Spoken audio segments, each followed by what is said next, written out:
Hello friends, कैसे हो आप सभी। जैसे कि आपको पता है कि RS 2023 का नोटिफिकेशन आ गया है और मुझे उम्मीद है कि आप सभी अपनी तैयारी में भी जुट गए होंगे। अब बहुत सारे लोगों के सामने डाउट रहता है कि 3 महीने का टाइम है। 3 महीने का इसलिए बता रहा हूँ क्योंकि सितंबर के अंत में या फिर अक्टूबर के फर्स्ट वीक में एग्जाम होने की पूरी संभावना है। तो लोगों को डाउट लग रहा होगा कि अभी सब सब कुछ बिखरा हुआ है, पहले से तैयारी नहीं है, कैसे तैयारी करेंगे 3 महीने में। 3 महीने के बाद फिर अगर प्री निकल जाता है तो मेंस की भी तैयारी करनी है। तो मैं आपको जो आज ये वीडियो बना रहा हूँ इसके पीछे जो मुख्य मकसद यही है कि मैं आप लोगों को थोड़ी रणनीति बता सकूँ कि किस प्रकार से आपको प्री की तैयारी करनी चाहिए। और मैं आपको दावे के साथ और गारंटी और प्रूफ के साथ बता सकता हूँ कि अगर आपने पहले से राजस्थान की जो जीके है या फिर इंडिया की जीके थोड़ी बहुत भी पढ़ रखी है। जीके के अंदर सभी कुछ आ जाता है, जैसे कि polity, history, geography, current affairs वगैरह ये सब। ये अगर आपने थोड़ा बहुत भी पढ़ रखा है तो प्री के लिए आपको मैक्स टू मैक्स 1.5 से 2 महीने का टाइम चाहिए। मैं इसलिए बता पा रहा हूँ आपको ये चीज़ क्योंकि मैं भी 2018 का जो RS था उसके थ्रू सिलेक्टेड हूँ और वर्तमान में राजस्थान सरकार के एक डिपार्टमेंट में पोस्टेड हूँ। 2021 का भी मेरा इंटरव्यू पेंडिंग है। 2021 के 21 का जब मेंस दिया था मैंने प्री दिया था। उससे पहले मैं मुंबई में एक कंपनी में जॉब करता था। तो जब मैं रिज़ाइन करके आया था उस टाइम में मेरे पास केवल 1.5 महीने का टाइम था। और 1.5 महीने की टाइम में मैंने RS 2021 की तैयारी की थी प्री की। और आप मानोगे नहीं, मेरे 111 नंबर आए थे। 111 नंबर। हालांकि 2018 में मेरा सिलेक्शन हो चुका था तो मैंने पहले से राजस्थान की और इंडिया की जो जीके उसके बारे में पढ़ रखा था। बट क्योंकि 2018 और 2021 के बीच में काफ़ी लंबा टाइम आ गया था तो मेरी तैयारी छूट गई थी। बट फिर भी शॉर्ट पीरियड में लगभग 1.5 2 महीने का टाइम मिला था मुझे, उसमें मेरे 111 नंबर आए थे। 111 का जो आंकड़ा होता है वो बहुत अच्छा होता है, मतलब ऐसा भी नहीं कि बहुत बेकार बोल सकते हैं, काफ़ी अच्छा आंकड़ा था। और इसमें जो मेरी स्ट्रेटेजी काम की थी वो ये थी कि आपको सब कुछ पढ़ना नहीं होता है। आपको सब कुछ पढ़ना नहीं होता है। आपको पता है कि 200 नंबर का पेपर आता है, 150 क्वेश्चन आते हैं। एक क्वेश्चन अगर सही होता है तो 1.33 आपको मार्क्स मिलते हैं। अगर कोई क्वेश्चन गलत होता है तो आपको 0.67 आपके नेगेटिव मार्क्स उसमें से काट लिए जाते हैं, यानी कि 1/3। तो लोग क्या करते हैं कि बच्चे क्या करते हैं कि सब कुछ कवर करने की कोशिश करते हैं कि हमारे तो 200 में से 200 आएंगे। लेकिन क्या होता है कि उनके ना कट ऑफ भी पार नहीं हो पाती है या फिर कट ऑफ के आसपास वो अटक के रह जाते हैं। जबकि मैं आपको बता सकता हूँ कि अगर आप आधे पेपरों की तैयारी करो, जैसे कि अगर फुल सिलेबस, अगर आप आधे सिलेबस की भी तैयारी करो तो आप आराम से 90 अबव नंबर लेके आ सकते हो। इसके बारे में अभी चर्चा करेंगे। चर्चा करूँगा मैं आपके साथ में। और ये भी बताऊंगा आपको कि आपको कितने क्वेश्चन अटेम्प्ट करने चाहिए और कितने आपके गलत हो सकते हैं। जैसे कि दो टाइप के लोग होते हैं। एक तो होते हैं कि भाई मैं 80 क्वेश्चन करके आऊँ तो मेरे 78 तो लगभग सही हो ही जाएंगे क्योंकि उनकी एक्यूरेसी ज़्यादा होती है। 2 या 3 क्वेश्चन वो गैप लेके चलते हैं। कुछ लोग होते हैं मेरे जैसे कि मैं क्या करता हूँ कि इस चीज़ पे बिलीव करता हूँ कि maximum number of question attempt कर लो। जैसे कि अगर आ रहे हो तो ऐसा नहीं कि बिल्कुल ही तुक्का मार दो। लगभग जैसे कि मैंने पिछली बार 2021 में 150 में से 120 या 121 क्वेश्चन अटेम्प्ट किए थे और मेरे लगभग 25 से ऊपर मेरे नेगेटिव थे। 25 से ऊपर मेरे गलत भी हो गए थे, फिर भी मेरे 111 नंबर थे। तो ये स्ट्रेटेजी काम करती है बहुत सी बार। मैं आपको बताऊंगा कि इस स्ट्रेटेजी के थ्रू कैसे सिलेक्शन लिया जाता है। पहले एक बार 2021 में जो वेटेज था पेपर का और क्वेश्चन का उसके बारे में डिस्कस कर लेते हैं और ऐसा मान के चलते हैं कि 2023 में भी इस प्रकार का पेपर होने वाला है। तो 2021 का पेपर था उसका रेफरेंस लेंगे, उसमें देखेंगे कि कितने क्वेश्चन आए थे और उनको किस प्रकार से अटैम्प्ट किया जा सकता था। ठीक है, एक बार इसके ऊपर चर्चा करते हैं। मैंने पहले से लिख लिया है ताकि टाइम अपने पास मतलब कम पड़े। अब सबसे पहला जैसे कि अपन अगर हिस्ट्री से शुरुआत करते हैं तो आपको पता है कि हिस्ट्री दो होती है, एक तो इंडिया की हिस्ट्री और एक राजस्थान की हिस्ट्री। ठीक है, इंडिया की हिस्ट्री में बात करें तो एंशिएंट, मेडिवल और मॉडर्न हिस्ट्री। ठीक है, एंशिएंट में 4 क्वेश्चन आए थे, मेडिवल में 1 और मॉडर्न हिस्ट्री में 5। अब एंशिएंट क्या होता है, थोड़ी टफ आती है। टफ इसलिए आती है क्योंकि जैसे कि एंशिएंट में अगर इंडस वैली सिविलाइजेशन से पूछ लिया तो आप बता दोगे, वैदिक पीरियड से पूछ लिया तब भी बता दोगे। बट एंशिएंट के जो वास्तुशिल्प और वो सब चीज़ें वो थोड़ी टिपिकल है, अगर उनमें से डीप में से क्वेश्चन पूछ लिया जाता है तो नहीं बनता है। तो मैं ये मान के चलता हूँ कि आप 4 में से केवल एक ही क्वेश्चन आपसे बन रहा है, एक तो बन जाता है वैसे ना। मेडावल में एक क्वेश्चन आया था, मैं मानता हूँ कि आप मेडावल में आपसे क्वेश्चन नहीं बन सकता क्योंकि हो सकता है कोई क्योंकि मेडावल एक तो बहुत बड़ा है, उसके चक्कर में, और इसका वेटेज भी कम है, एक दो क्वेश्चन पूछे जाते हैं, उसके चक्कर में आप पूरा मेडावल तो पढ़ेंगे नहीं। तो मान के चलता हूँ कि आपने मेडावल छोड़ दिया और आप कि 0 नंबर आए इसमें, ठीक है। मॉडर्न हिस्ट्री जैसे कि आपको पता है कि आपको पढ़नी ही पड़ेगी, क्यों? क्योंकि मॉडर्न हिस्ट्री का मेंस में भी अच्छा वेटेज है।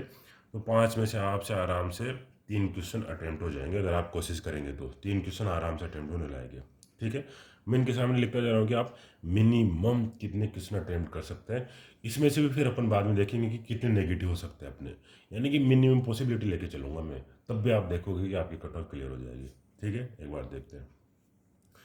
ऐसे जो राजस्थान की हिस्ट्री है, ये इसके 6 क्वेश्चन आए थे पिछली बार। मैं मान के चलता हूँ कि 6 में से आप ज़्यादा नहीं तो तीन तीन क्वेश्चन तो आपके सही हो जाएंगे।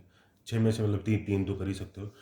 राजस्थान की जो आर्ट एंड कल्चर है बहुत आसान आती है। इसमें से आप आराम से 10 क्वेश्चन आए थे, 10 में से 10 स्कोर कर सकते हो। बट फिर भी मैं मान के चलता हूँ कि आप इसमें से 8 आराम से स्कोर कर दोगे, ठीक है। ज्योग्राफी की बात करूँ, ज्योग्राफी आर एस प्री के उन रामबाणों में से एक है जो आपको प्री आसानी से क्लियर करवा देती है और बिल्कुल आसान है।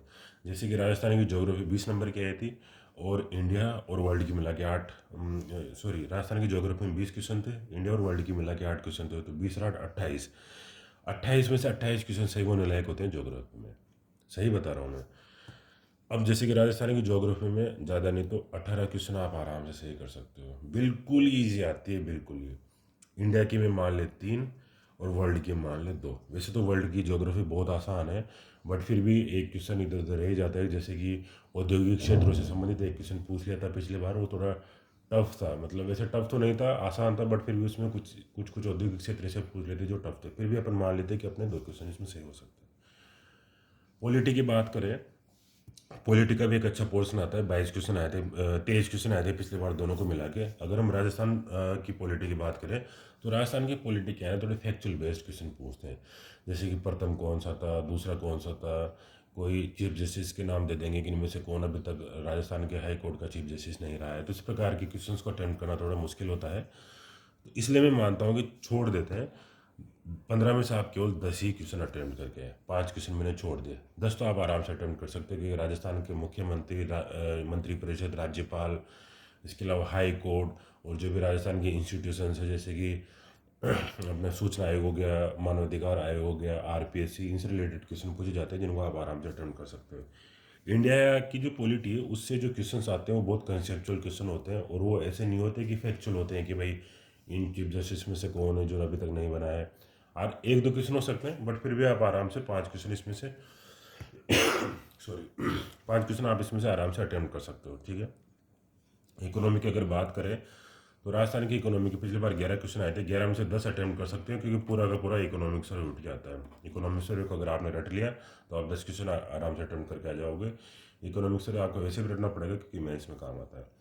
इंडिया की जो इकोनॉमी है उसमें पूरे ट्रेडिशनल क्वेश्चन पूछे जाते हैं, जो कंसेप्चुअल इकोनॉमिक्स है उसमें से क्वेश्चन पूछे जाते हैं, तो आप आराम से इसमें से ना 5 क्वेश्चन अटेम्प्ट कर सकते हो, क्योंकि बहुत आसान है। साइंस टेक में मान लेता हूँ कि थोड़ी टफ तो नहीं आती, मतलब टिपिकल क्वेश्चन पूछे जा सकते हैं।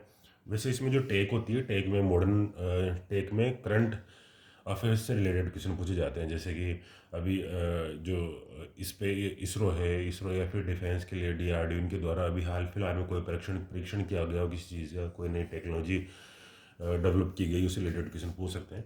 तो वैसे 10 क्वेश्चन है, दोनों को मिला के मान लेता हूँ कि आपसे 3 ही बने हैं, क्योंकि हो सकता है कुछ क्वेश्चन इसमें से टफ आ जाए।